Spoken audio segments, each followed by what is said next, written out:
Aman kardeşim, subayını hangi dördün? Ne oldu sana, ne oldu? Söyle, ne oldu? Kafanı ver. Böyle dur. Ay sana bak.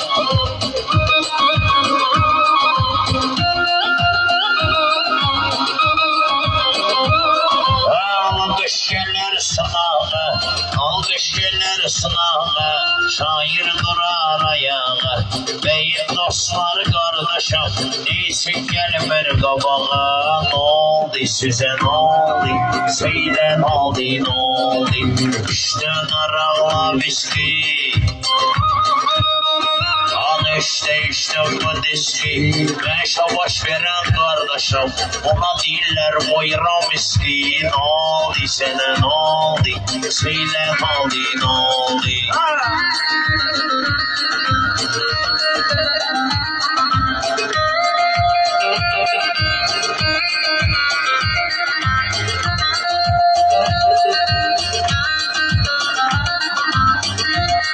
Ampul getir vaziyeti salladım. Dostu öpüp kucakladım.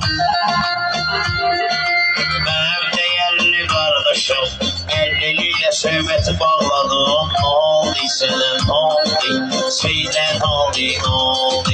İşte narağla miski, işte bu diski, ona değiller bayram miski. Ne oldu sana ne oldu, söyle ne oldu ne oldu? Yarı yarı yarı yarı yarı yarı, gece yarı yarı yarı yarı yarı, yarı yarı yarı yarı yarı yarı, gece yarı yarı yarı yarı yarı.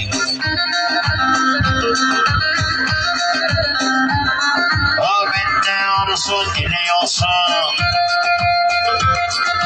Çamal Bey'imi sürüyorsun. Ömer Siraz kardeşim, sen her zaman kömey olsun. Tari tari tari tari tari tari, gece yarı yarı yarı yarı yarı, yarı yarı yarı yarı yarı yarı, gece yarı yarı yarı yarı yarı. Sen kurban kardeşime,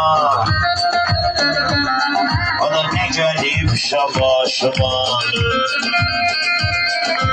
Yağdırma başıma, gari gari gari gari gari gari, gece yarı yarı yarı yarı yarı, yarı yarı yarı yarı yarı yarı, gece yarı yarı yarı yarı yarı.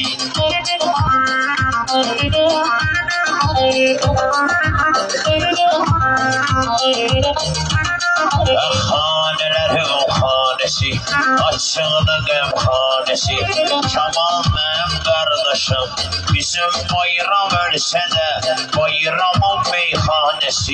Vari vari vari vari vari vari, gece yarı yarı yarı yarı yarı, yatma ritim ver kardeşim, atma ritim ver kardeşim. Ha, şimdi buyurun buyurun. Buyurun.